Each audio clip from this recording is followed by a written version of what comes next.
আসসালামু আলাইকুম। জবা কিচেন অ্যান্ড ব্লগ থেকে সবাইকে জানাচ্ছি ঈদ মোবারক।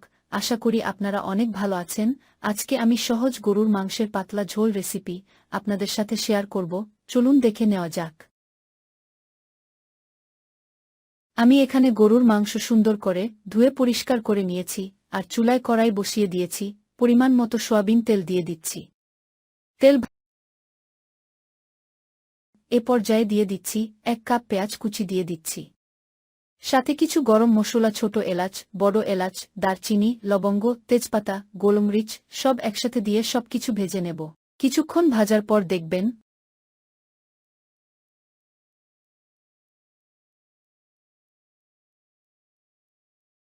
এ পর্যায়ে দিয়ে দিচ্ছি 2 চামচ ধনিয়ার গুঁড়া, 1 টেবিল চামচ লাল মরিচের গুঁড়া, 2 চামচ হলুদের গুঁড়া, স্বাদমতো লবণ, 1 টেবিল চামচ আদা রসুন বাটা।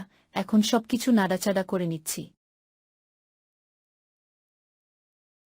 এখন হাফ কাপ পরিমাণ পানি দিয়ে মশলার সাথে নাড়াচাড়া করে নিচ্ছি।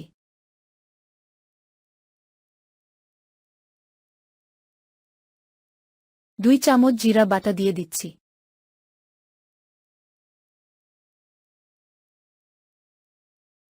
সবকিছু মশলার সাথে ভালোভাবে নাড়াচাড়া করে নিচ্ছি আর মশলাগুলো কষিয়ে নিব। এজন্য ঢাকনা দিয়ে দিচ্ছি 5 মিনিটের জন্য।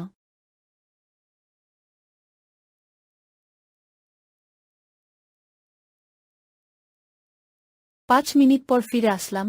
এখন ঢাকনা তুলে নিচ্ছি আর নাড়াচাড়া করে নিচ্ছি। দেখুন মশলা থেকে তেল সিপারেট হয়ে গেছে।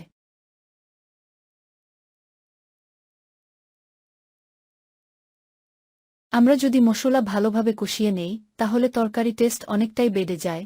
এজন্য খুব সুন্দর করে মশলা কষিয়ে নিব। ভালোভাবে মশলা কষিয়ে নিলে মশলার সুন্দর একটা ফ্লেভার পাওয়া যায়। আমি ভালোভাবে করে মশলা কষিয়ে নিয়েছি।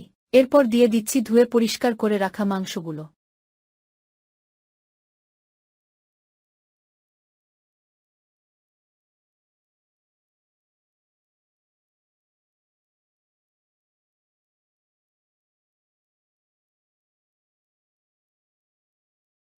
মাংসগুলো দেওয়া হয়ে গেছে। এখন মশলার সাথে ভালোভাবে নাড়াচাড়া করে নিচ্ছি আর ঢাকনা দিয়ে কম আঁচে 15 মিনিট রান্না করে নিব।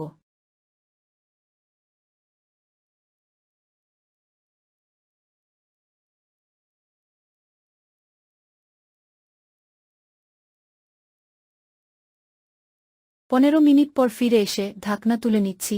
আমি এখানে কোনো প্রকার পানি দেইনি। মাংস থেকে যে পানি উঠেছে সেই পানি দিয়ে রান্না করে নিয়েছি। দেখুন আরও কিছুটা ঝোল রয়ে গেছে। এ পর্যায়ে দিয়ে দিচ্ছি 1 কাপ টক দই দিয়ে মাংসের সাথে নাড়াচাড়া করে আবারও ঢাকনা দিয়ে 10 মিনিট রান্না করে নিব।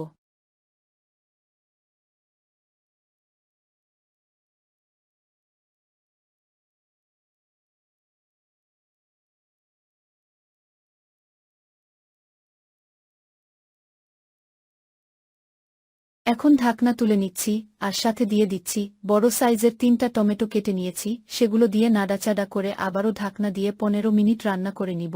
আমি এখানে কোনো প্রকার পানি দেব না। টমেটোর পানি দিয়ে মাংসগুলো সিদ্ধ করে নেব।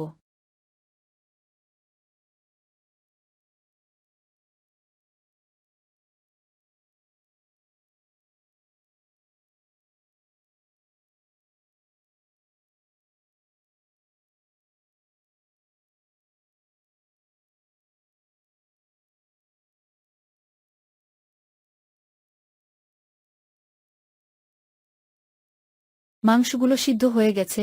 এখন ঢাকনা তুলে নিচ্ছি। এরপর দিয়ে দিচ্ছি কয়েকটা আলু দিয়ে মাংসের সাথে নাড়াচাড়া করে নিচ্ছি আর দিয়ে দিচ্ছি পরিমাণ মতো গরম পানি। আমি গরুর মাংসের পাতলা ঝোল রান্না করব, এজন্য পানি দিয়ে দিচ্ছি। অবশ্যই গরম পানি দিতে হবে। এতে করে তরকারি খেতে দারুণ লাগবে।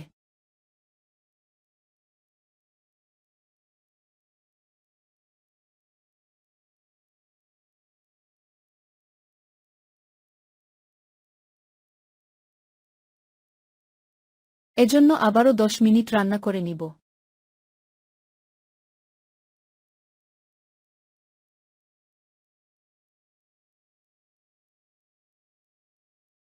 10 মিনিট রান্না করা হয়ে গেছে। এখন ঢাকনা তুলে দিয়ে দিচ্ছি 1 চামচ গরম মশলার গুঁড়া।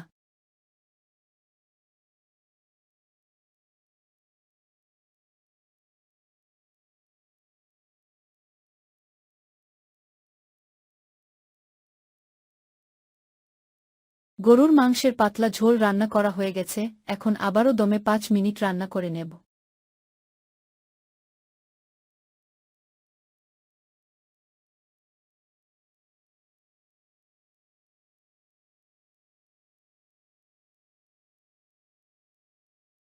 আমার এই পদ্ধতিতে আপনারা গরুর মাংস রান্না করলে খেতে ভীষণ টেস্টি হবে, অবশ্যই বাসায় এভাবে করে ট্রাই করবেন।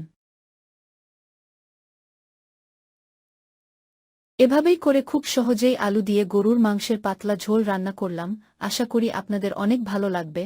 ভালো লাগলে অবশ্যই লাইক দিয়ে শেয়ার করবেন, কমেন্ট করবেন, সাবস্ক্রাইব করে বেল বাটন অন করে দিতে ভুলবেন না। ধন্যবাদ, ভাল থাকবেন।